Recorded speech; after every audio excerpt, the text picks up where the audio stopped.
Labanan ang kleptospirosis. Ito ang panawagan ng mga rallyista dito sa EDSA Shrine kung saan nagsasagawa sila ng isang protesta laban sa pagbaha ng korupsyon sa mga flood control projects.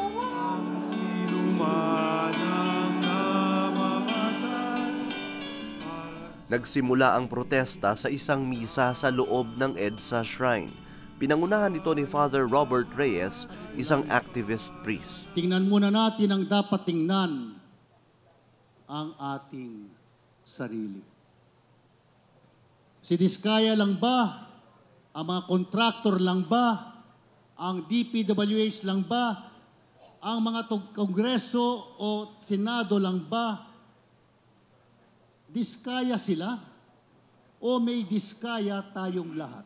Pagpalain ninyo ang sumusumpa sa inyo, idalangin ninyo ang umaapi sa inyo, ang mga korap, ang mga kontraktor, ang mga politiko, pinagdarasal ko kayong lahat araw-araw. Maski na walang nangyayari o parang walang nangyayari. Para sa ilang madre na dumalo sa misa, panahon na upang lumaban. Sister, how do you feel about the flood control anomalies? Well, at first sight, yung parang nakakagalit, no? But I see the hand of God here. I see the hand of God in the flood, no? Na because of that, many these past days, ano, many things have unraveled. Ano yung panawagan nyo sa mga Pilipino? It is high time. We can no longer close our eyes to the gross, brazen corruption happening, no? To continue to be kampante is already complicity to all the corruptions that are happening, no? Sister, sinasabi nila yung mga madre, dapat sa kumbento na lang kayo. Bakit ba kayo nandito? Sinugo kami ng Diyos para sa mabuting balita, sa katotohanan, sa katarungan, sa kabutihan. Yun yung dahilan bakit nandito kami. Separation of church and state daw, Sister Thea.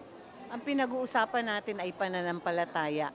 Bahagi ng pananampalataya ang maninindigan para sa karapatan ng tao. Sister. Pagkatapos ng misa, nagdaos ng programa sa labas ng kapilya.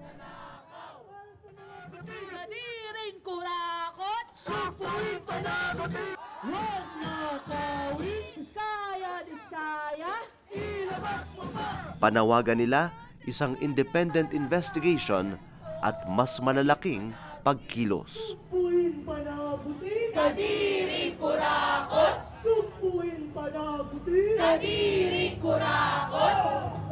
September 21, magdaraos daw sila ng mas malaking rally sa People Power Monument para iprotesta ang pagnanakaw sa pamahalaan. Sasama ba kayo? Ang sigurado namin, i-cover namin ito sa Rappler. Kaya sundan nyo ang aming coverage. Magkita-kita ulit tayo. Ako po, si Paterno Esmaquel.